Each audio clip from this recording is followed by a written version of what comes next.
Welcome to episode 11 of my Watercolor Florals series. Today we are painting beautiful sunflowers, so let's get started.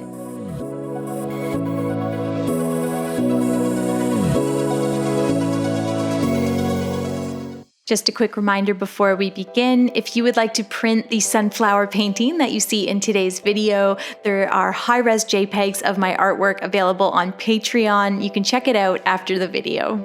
Let's talk supplies really quick. I am using this little watercolor pocket palette from Mungyo. Super good quality paints for the price. I always love painting with this palette. Then I have two paint brushes here. The first is a synthetic round. I'll use that for most of my mixing because mixing is really hard on your brushes. And then I have this animal hair number 4 round brush that I'm loving. This brush is very good quality. It cost me about $25 and it has truly improved the quality of my painting. I also have 2 glasses of clean water and some paper towel for blotting. And then for paper today, I am using 140-pound hot pressed paper. It's very, very smooth and it's on a block, which means all the pages are sort of glued together and that means it's stretched while you're working with it. Okay, so let's have a talk about sunflowers and their shape. I think the key thing that you need to get right is that the sunflower has a large stamen and the petals are relatively short compared to that stamen. So we're going to draw a couple here and talk about that. So large stamen, smaller petals, and then what I like to do is have some of these petals sort of flip inwards facing the stamen because these petals are quite floppy. So it wouldn't make sense to just have them all going straight out like a cartoon. Some of them need to sort of go this way and that. And so that's what I'm practicing here in pencil. These petals on the side are going to come in towards the right or they'll flop towards the left. And as I draw it, I'm able to sort of understand it, get a sense for how I want to paint these. And then I'm going to come over here to my hot pressed paper and I'm going to draw the big round stamen and I'm going to have those petals flopping onto the stamen in the same spot as my sketch. Now, if I erase the perimeter of the circle in that area, so I know I want to have these petals flopping onto the stamen on the left-hand side, I'll erase the line and I'll just have the stamen there, a nice pencil circle with a little bit missing where the petals will eventually be. I think this is going to make sense when we start painting, but I just basically want the 3 circles with a little bit missing, and then I'll get mixing up my paints because now I'm ready to put paint to paper. I've done my planning. I've mixed up a nice golden yellow and a really rich, very, very rich dark brown.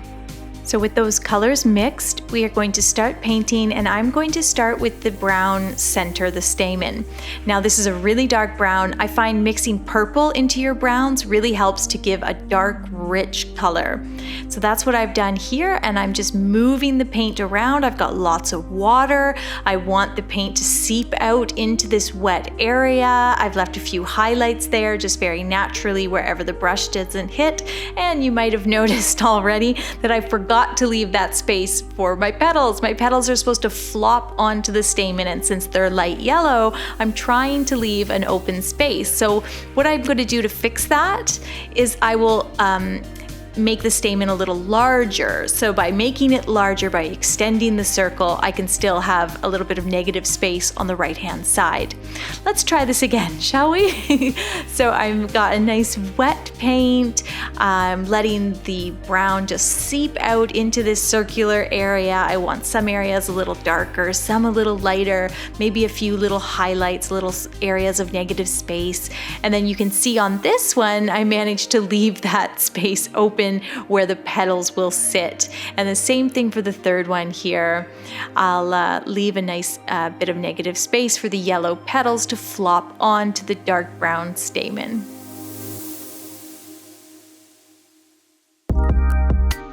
So next we're going to move on to the petals. I've taken that nice golden yellow and I'm using the belly of the brush. I'm dragging that brush across the page and I am just making these petal shapes. They're all a little different. Oops, had a little too much paint there.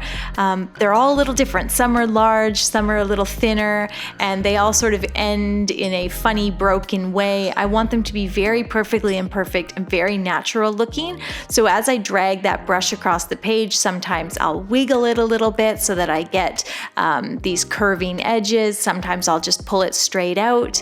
And yeah, I'm going all the way around slowly and thoughtfully.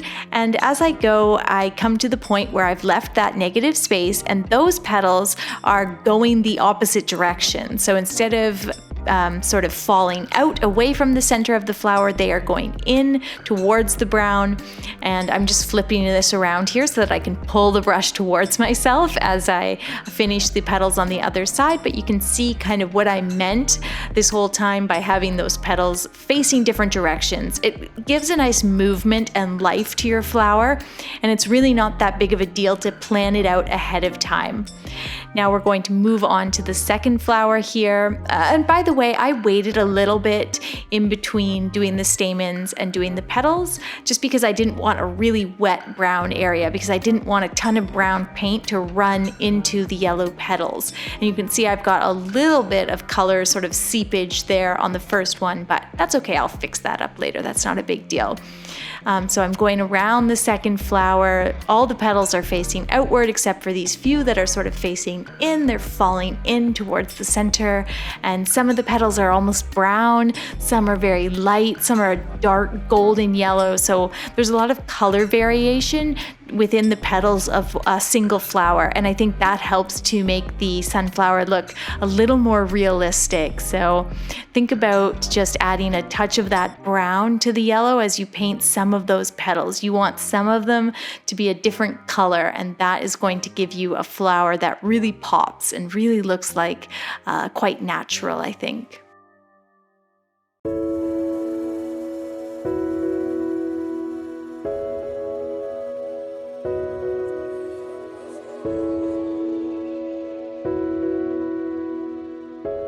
Now this last flower, I've got two areas that I've left white, so it actually has one or two petals flopping down onto the top of the stamen there, and so that kind of looks nice. You basically just have to put yellow wherever there's white space, and then I'm mixing a little more brown into my yellow paint because I want to warm it up and darken it slightly. And I'll come back to the first flower. The first one I painted has already dried enough that I'm able to use the tip of my round brush to add these little broken lines to add this beautiful detail to each petal. Now, if you paint very wet, if you tend to use a lot of water, just watch yourself and don't rush into doing this detail work. You want to be basically doing wet on dry at this point. That's going to give you all the control that you need to get this beautiful fine detail. So I'm detailing the petals, and then I'm also fixing up this area here where I had a little bit of the yellow bleed into the brown, and it lightened it in a way that was not pleasing and not what I wanted. So that's totally fine. I'll take a nice dark rich chocolate brown now, and I'll fill in, and that will also help to add some texture to the center of the flower. And I'm just doing this messy, almost stippling and just moving paint around and not overthinking it too much, because I do just want there to be some contrast there. I'm also filling in any area where I left negative space. You might have to fix up and sort of get the brown to touch the yellow so that there isn't that bit of negative space left when you're all finished. And you can see how this dark brown really makes the flowers pop.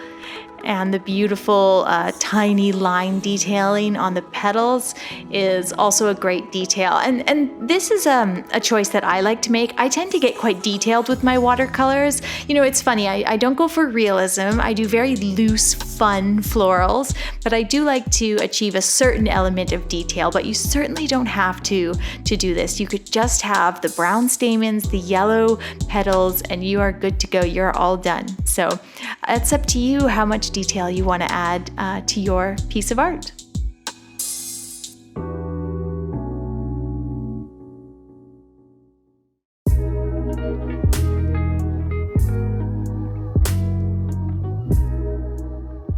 I am continuing to add my nice rich golden brown to the petals, especially the edge of the petal near the stamen. That's getting a lot of shading, a lot of line shading, and I am almost done.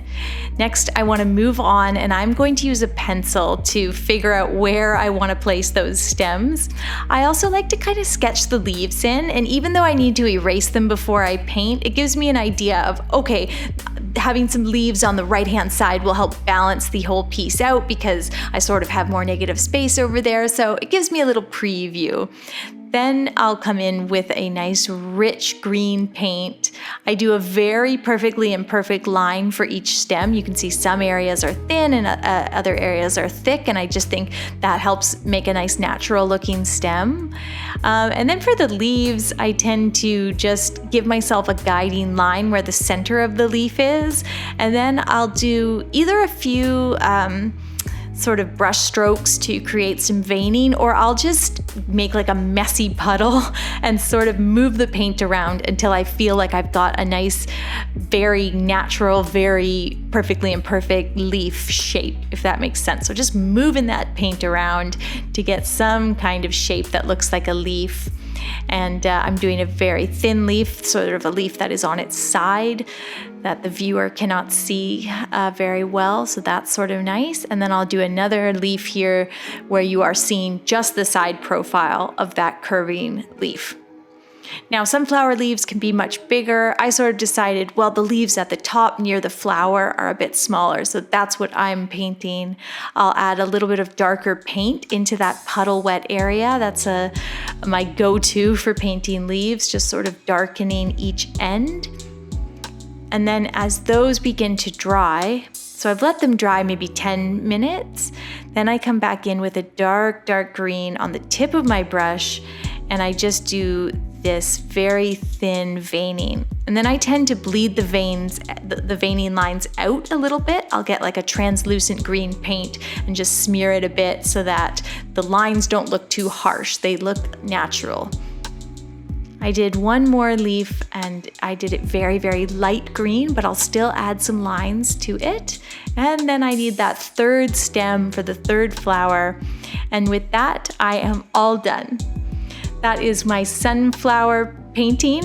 This was really fun for me. I had never painted sunflowers before, so I practiced a bit, and this was sort of the style I came up with. I hope you like it. And I hope that you'll hit that subscribe button because there is lots of content like this, 2 videos a week now, so make sure to subscribe. Thank you so much for watching. Head to Patreon to get your art print, and I will see you soon with a new tutorial.